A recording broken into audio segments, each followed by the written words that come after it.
तो दोस्तों इस वीडियो में हम लोग बात करने वाले हैं ईएमएफ और टर्मिनल वोल्टेज के बारे में। और इस बारे में बहुत सारे लोगों को बहुत कंफ्यूजन है, बट आई एम 100% श्योर कि इस वीडियो के बाद वो सारे के सारे कंफ्यूजन्स आपके दूर हो जाएंगे। साथ में करेंगे ग्राफ, इंटरनल रेजिस्टेंस के बारे में भी बातें करेंगे, क्वेश्चंस नेक्स्ट वीडियो में करेंगे। तो चलिए पढ़ते हैं, बढ़ते हैं।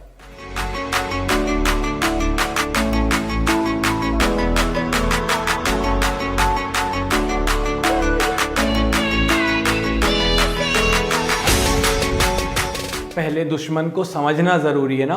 सेल, इसको देख के केमिस्ट्री की याद आती है और केमिस्ट्री को देख के डर लगना शुरू हो जाता है, नहीं? खैर, तो यहां पर अगर अपन इस मुद्दे की बात को करें तो सेल कुछ ऐसा होता है।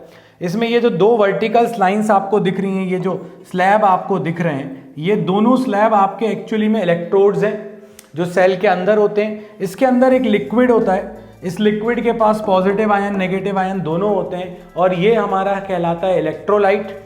यहाँ पर एक हमारे पास जो पॉजिटिव एंड है वो एनोड है, जो नेगेटिव है वो कैथोड है। हम लोग इस तरह से बनाते नहीं है सेल को, हम हमेशा इस तरह से बना देते हैं। आइडियल सेल कंसिडर करें तो, आइडियली कंसिडर करें तो, आइडियल कंसिडर करेंगे तो ऐसा बनेगा अपने पास। और अगर आप उसको प्रैक्टिकल कंसिडर करोगे तो इन दैट केस आपके सेल का सिंबल ऐसा बनता है। ये सेल के अंदर ही है, ये जो मैंने बनाया है ये पूरा सेल है, और जो छोटा सा रेजिस्टेंस वहां साइड में मैंने बनाया है वो इस सेल का इंटरनल रेजिस्टेंस है।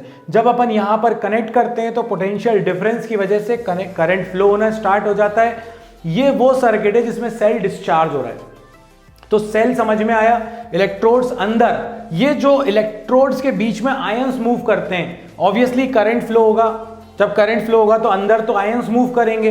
तो जब ये आयंस मूव करेंगे तो जो इलेक्ट्रोलाइट है, लिक्विड है, वो इलेक्ट्रोलाइट, ये जो इलेक्ट्रोलाइट है ये कोशिश करेगा इनको अपोज करने की, इनके मोशन का अपोज करेगा, जिसकी वजह से इंटरनल रेजिस्टेंस प्रोड्यूस होता है। हम चाहते हैं कि ये अपोज ना करे, इसलिए आइडियल के केस में इंटरनल रेजिस्टेंस को जीरो मानते हैं, बट प्रैक्टिकली वो जीरो नहीं होता है। अब अपन आगे बात करते हैं सेल की थोड़े से और। तो जब अपन सेल में थोड़ा और आगे बढ़ते हैं तो कहानी में ट्विस्ट क्या आता है? वो ट्विस्ट ये आता है कि ये बार बार एक वर्ड यूज किया जाता है ईएमएफ। ईएमएफ, ये ईएमएफ क्या होता है? Electromotive force. अभी डेफिनेशन अगली स्लाइड में लिखवा दूंगा, अभी पहले समझो। पहले इसका मेन पर्पस अभी अपना समझने का है, ठीक है? इलेक्ट्रोमोटिव फोर्स, इलेक्ट्रॉन को मोटिवेट करके धक्का देके जो बोले घूम, तो वो जो एनर्जी देने वाला है वो ये सेल है, और वो जो इतनी एनर्जी दे रहा है वो that is called it's electromotive force. अब आगे की बात को समझना। देखो क्या हो रहा है, यहां पर एक पॉजिटिव है एक नेगेटिव है, अपन ने यहां पर बना लिया, ठीक है? ये सेल का इंटरनल रेजिस्टेंस भी है, वो इसके अंदर होता है बट अपन बनाते बाहर है, ठीक है? तो ये अपने पास हो गया सेल का इंटरनल रेजिस्टेंस। अब एक सर्किट में जब करंट, अब अगर आपने यहां पर सपोज करिए एक कुछ भी लोड बल्ब जो जलाना है जलाओ, आपके घर में इलेक्ट्रिसिटी आ रही है, आप चाहे हेलोजेंस जलाओ, आप चाहे फ्लड लाइट्स जलाओ, आप चाहे फ्रिज जलाओ, या फिर आप हीटर ऑन करो, आप जिस भी चीज को यूज कर रहे हो वो सब लोड है, ठीक है? तो ये लोड हो गया।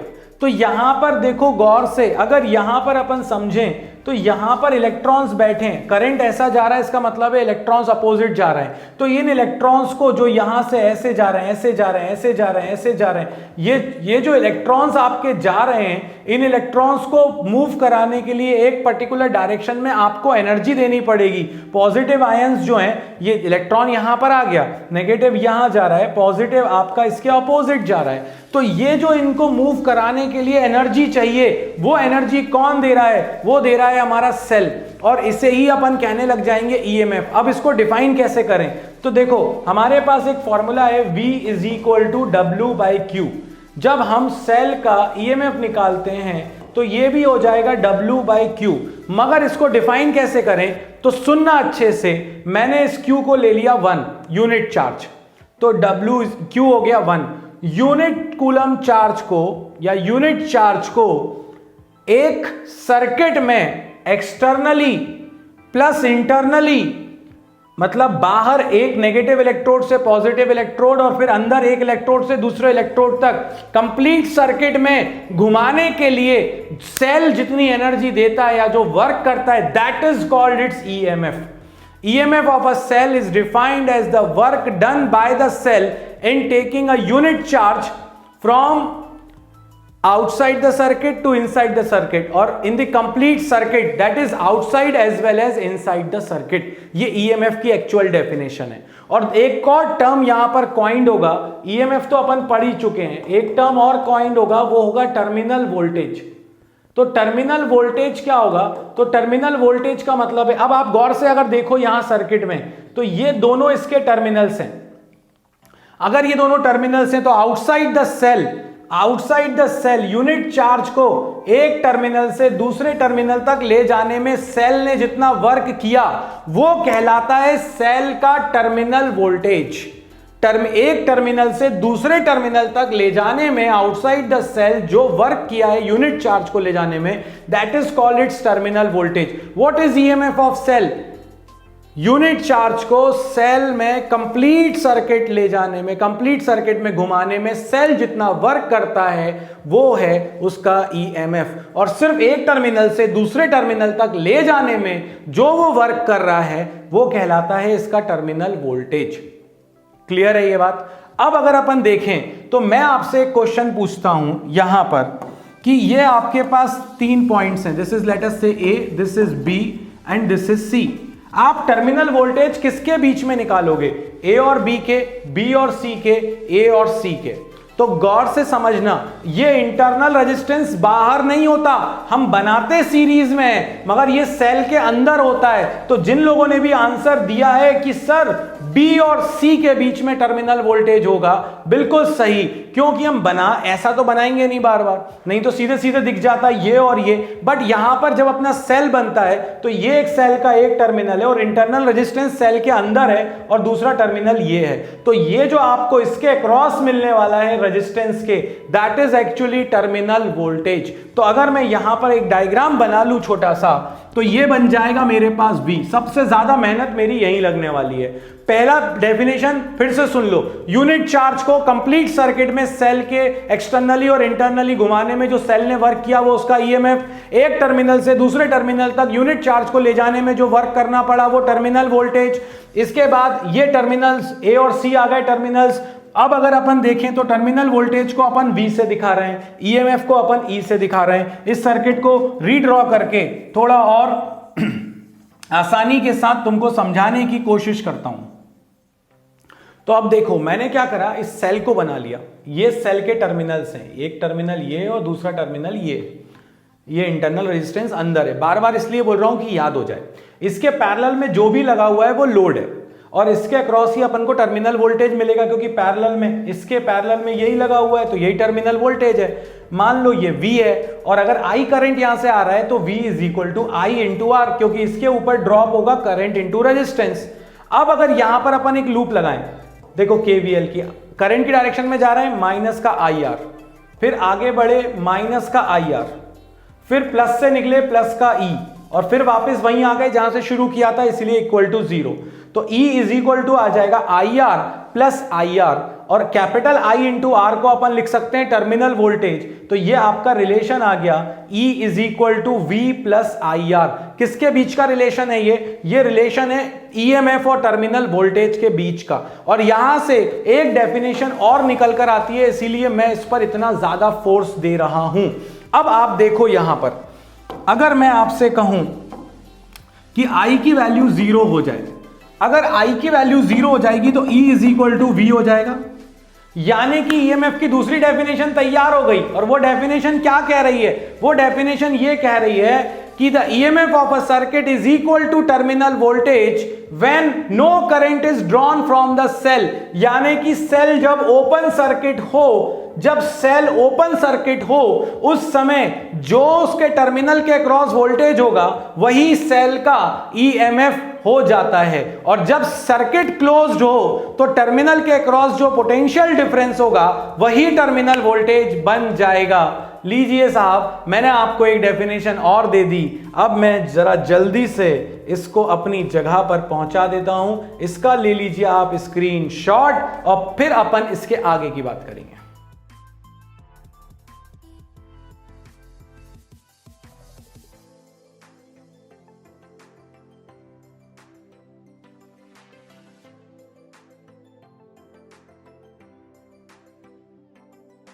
बात हो रही थी डेफिनेशंस की, तो डेफिनेशंस ये लिखी हुई हैं आपके सामने।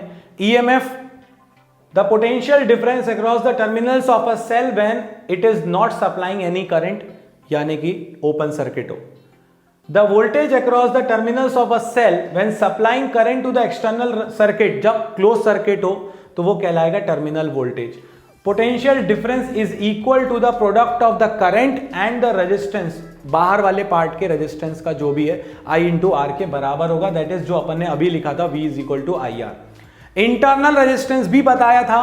इन the case of cell, opposition of electrolyte to the flow of, कौन अपोजिशन करेगा? अपोजिशन में आएगा इलेक्ट्रोलाइट, किसका? अपने अंदर में जो आयंस मूव कर रहे हैं उसका। तो जब एक इलेक्ट्रोड से दूसरे इलेक्ट्रोड पर आयंस जा रहे हैं, the obstruction offered by the electrolyte to the flow of ions through it is known as the internal resistance of the cell। तो ये आ गया। एक छोटा सा क्वेश्चन बन जाता है कि इंटरनल रेजिस्टेंस किस पर डिपेंड करता है? तो इंटरनल रेजिस्टेंस एक्चुअली डिपेंड करता है distance between the two electrodes. अगर इलेक्ट्रोड्स के बीच की डिस्टेंस ज्यादा होगी तो इंटरनल रेजिस्टेंस ज्यादा होगा।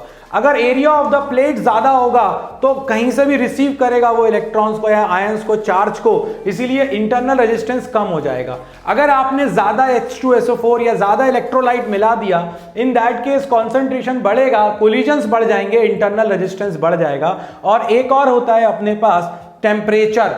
अगर आप टेम्परेचर को बढ़ाएंगे तो आयंस का मूवमेंट बढ़ जाएगा, इंटरनल रेजिस्टेंस कम हो जाएगा। और याद रखना, a cell is said to be ideal if it has a zero internal resistance. तो ये मैंने तुमको पॉइंट आउट करा दिया। जल्दी से इसका तुम ले लो स्क्रीनशॉट। सारी डेफिनेशंस तुम्हारे सामने आ गई और बाबा जी ने दोनों डेफिनेशन डिटेल में समझा भी दी।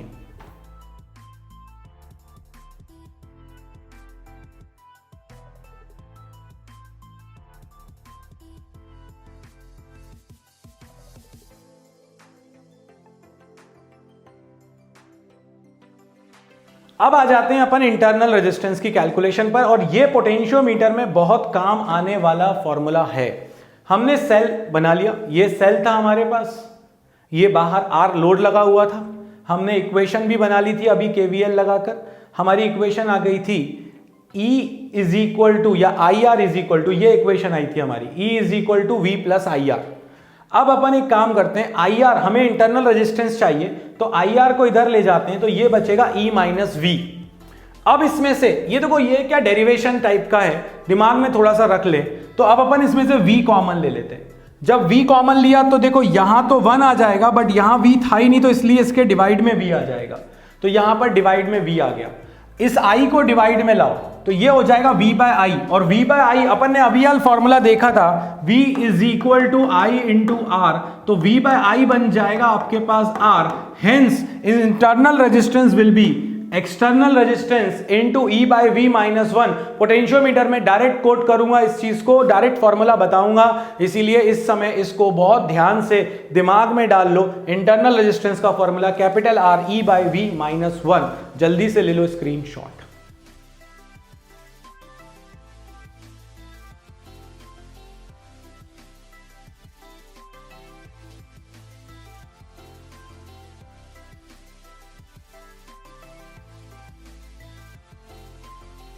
Now the most important thing, जहां से क्वेश्चन बनने के चांसेस बहुत ज्यादा है, आपसे कहा जाएगा ग्राफ बनाकर दिखाओ V और I के बीच में, टर्मिनल वोल्टेज और करंट के बीच में।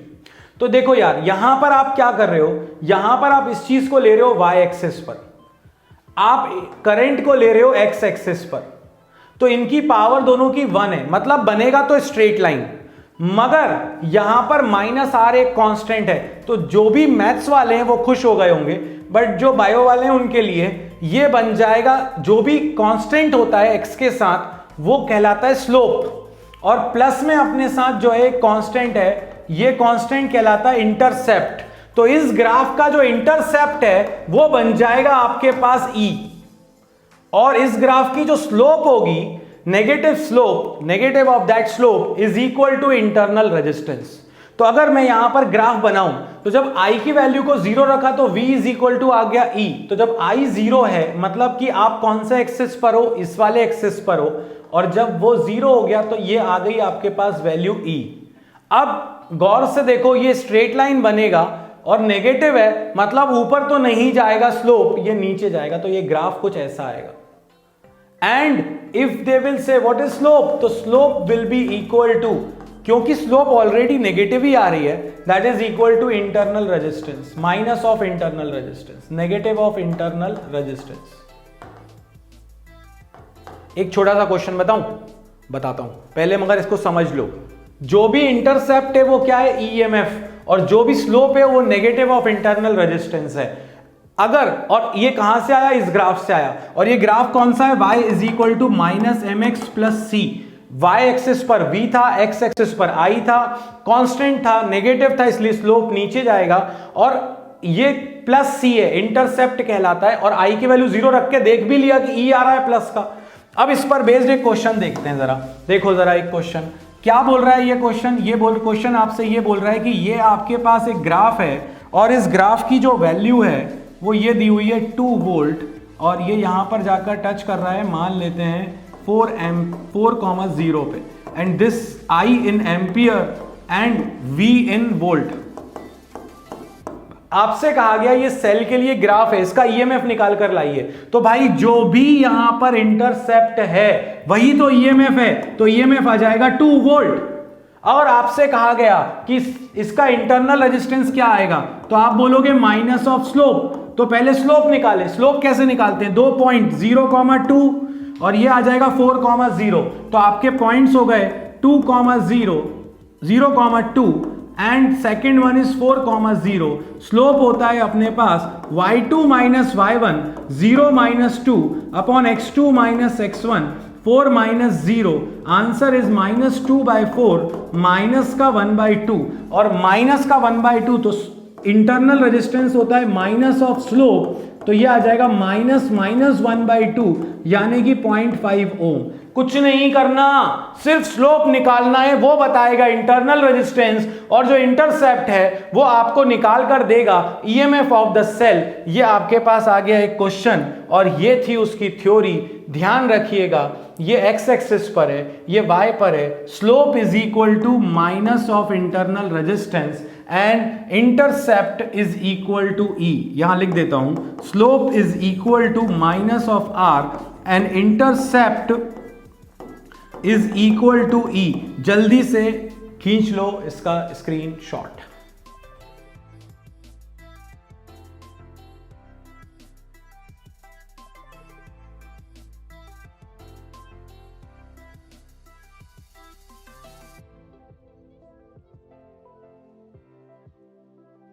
इसके बाद कई क्वेश्चंस प्रीवियस ईयर्स में ऐसे देखने मिले हैं, इसीलिए आपसे डिस्कस कर रहा हूं। ओपन लूप और क्लोज लूप का। ओपन लूप क्या है, मतलब कि सर्किट ब्रेक है तो करंट फ्लो नहीं होगा। तो ओपन लूप, अगर कहीं सर्किट ब्रेक दिख जाए तो समझ लेना कि करंट जीरो है। और अगर मैं आपसे कहूं कि ए और बी के अक्रॉस कितना पोटेंशियल होगा, तो भाई इस सर्किट में जितनी भी बैटरी लगी है ना, सिर्फ उसी को कंसिडर करना और किसी को कंसिडर मत करना। अकेली एक लगी हुई है तो भैया जो इसका ईएमएफ है वही आउटपुट में मिलेगा। क्यों? क्योंकि आई तो है ही नहीं, तो आईआर तो होगा ही नहीं, तो इन दोनों पर कोई ड्रॉप नहीं हो रहा, तो जो ईएमएफ है वही यहां पर मिलेगा। बहुत ध्यान से, ओपन लूप के केस में कोई करंट फ्लो नहीं हो रहा। बट अगर अपने पास क्लोज लूप है तो करंट जीरो नहीं होगा, तो इसमें से फिर करंट जाएगा, तो जो आपको आउटपुट में वोल्टेज मिलेगा इन दोनों के अक्रॉस अगर आपको निकालना है तो वो मिलेगा IR3, जो कि क्योंकि सर्किट क्लोज है तो ईएमएफ जो आपका पोटेंशियल डिफरेंस आएगा वो ईएमएफ से थोड़ा कम आएगा, क्योंकि बाकियों को भी तो खाना है ना, अकेले पूरा खाना खा लोगे क्या है, इसीलिए, है ना। तो जब भी एक यहां पर इंफॉर्मेशन दे देता हूं, जब सेल ओपन सर्किट होता है तो E is equal to V हो जाएगा। जब सेल चार्ज होता है, अभी अपन ने बात ही नहीं करी थी, जब सेल चार्ज होता है उस समय टर्मिनल वोल्टेज ज्यादा होता है सेल के ईएमएफ से। जब सेल डिस्चार्ज होता है तो ईएमएफ ज्यादा होता है टर्मिनल वोल्टेज से। ये वो कंडीशन है जब तुमने चार्जर लगाया मोबाइल की बैटरी को चार्ज करने के लिए, ये वो कंडीशन है जब तुम मोबाइल चला रहे हो, और ये वो कंडीशन है जब वो फुल्ली चार्ज हो चुका है तो करंट 0 हो गया, मतलब 5 वोल्ट का चार्जर था 5 वोल्ट बैटरी पर आ चुका है। तो इसका भी तुम ले लो स्क्रीन शॉट।